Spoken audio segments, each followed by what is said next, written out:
All right, we are back on the Ableton Move, and I've got 5 hacks for you coming in today. The Ableton Move is an incredibly powerful groove box that Ableton released, and unfortunately, some of the features are a little bit hidden or harder to work with, so I'm going to be trying to give you some hacks to make things a little bit easier. All right, so hack number 1, we actually have a lot more control over these step sequences than it might seem at first. So I've put down this basic kick drum, and I've left one snare in the first bar very much off time. This one, that one, hear it? So here, that corresponds to this note, and so we can hold this down, and we actually have the option to nudge these notes via these keys right here. You can see we just nudge this to 97%. We can even nudge it a little bit more. Yeah, and so now we're perfectly on time. Now another trick that you can do with this step sequencer is actually hold a step again, and then we can actually adjust the note length. So I touch the knob here, and now that's going to give me access to the note length, and I can actually increase that MIDI note length. Now it won't make a difference here because we're using a snare, but that is a really great feature. Now, hack number 2 also has to do with the sample length. We'll take a crash here, and we're on a drum sampler. If we come over here, we have this decay. And it's really hard to work with decay sometimes. You know, it's not very intuitive the way that it corresponds with the hold. And so what I like to do is hold shift. And if we do that, when we tap on this knob, now you can see we have access to the length of the sample, and we can adjust that accordingly. So here it's on 0. Let's bump that up. That's the hold, and so you can hear now the sample is cutting off quite early because we adjusted that length. And you can also lock in the shift button by double clicking. You can see now it says shift locked, and if we come over here to the length, we have the length. We turn off shift, we come over here, and we have decay.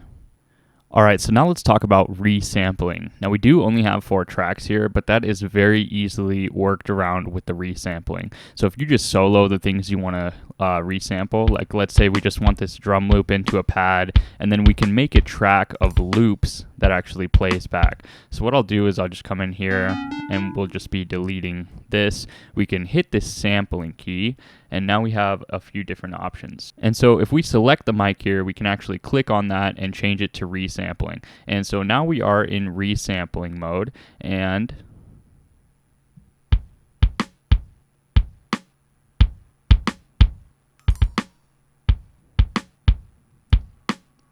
so we've actually resampled that drum loop onto this pad by holding down this pad, and immediately when you hit the pad when you're in resampling mode, the move will start playback. So that's a really great feature. So now we have it on this pad here, and we accidentally put this into a melodic sampler. You can see by those little keys here. We actually wanted this into a drum rack, but you get the idea. You can sample into your 16 different pads on an empty drum rack track, and then you can make loops out of that. So I think that's a really nice hack to kind of expand the track limit. And so the next hack that I want to talk about is actually per step automation. So we've already talked about these step sequences and how you can edit the timing of the note as well as the length of the note, but you can also edit the parameters for each individual step, which is really nice. So what we can do is hold this down, and we've now selected this kick drum, and it's the first note of the first bar. So I'm going to go ahead and transpose this up, let's say 10 semitones so that we can really hear it.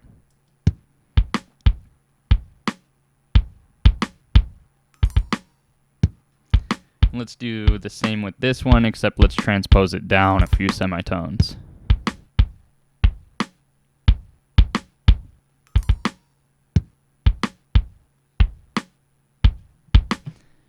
I saw a video by Marlo Diggs, absolute legend, that kind of inspired this hack, and what he did was he actually used a sample that he basically used the step sequencer to chop it up. So for each of these steps, he would go in here and he would adjust the start time and the decay.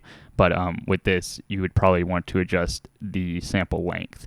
All right, and so our very last hack is going to be presets and templates. Now, when we talk about templates, we can come in here to our sets, and what I like to do actually is create a completely empty set. So I'll load up this set, and you know that when you hit a track key, you've already got these instruments loaded in, but I don't want this. So what I'm actually going to do is go back, and when you select the whole kit here, you can see it, and what we can do is find our templates.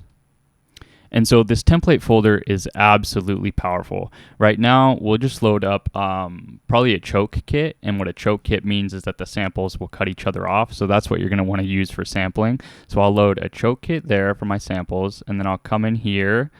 And again, we will go back to our templates folder. And we'll add a drum kit here. And you see nothing's loaded in. It's just an empty tracks, you know. So this is really how I start my workflow. And then we'll come back here again, back to our templates. And for this one, I think we'll just put in an analog drift. And then for this last one, we can I saw something called the sampler in here, which is, oh, this is the melodic sampler. So yeah, we'll just add a sampler, and we can like add an instrument. So basically you take a one shot of an instrument, like a single key from a piano, and you put it in this melodic sampler, and then you have it across all the keys pitched differently, and so it's like an instrument. I like to do this with my 808s and just any sound really that you want to play melodies with. And so now that we have like basically our template set right here, what we can do is just copy this over. And so we keep this one always as the template, you know, that so that we can go back. But now we're in a whole new set and it doesn't have these sounds already preloaded. I feel like I get very distracted when the sounds are preloaded and I end up making something that I didn't originally intend to. So I really like setting up this template set. And the last and final thing that I want to touch on is that you can actually upload entire presets. And so I have another video where I go in depth with how to create your own presets in Ableton Live, including the drift as well as the drum rack. Right now you can't make your own wavetable presets, which is pretty disappointing, but hopefully that will be updated soon. So be sure to check out my custom presets video to figure that out, but definitely take advantage of this empty set. I love making an empty set. This just speeds up my workflow and keeps me on track. Anyway, that was 5 hacks for the Ableton Move. Thanks for watching.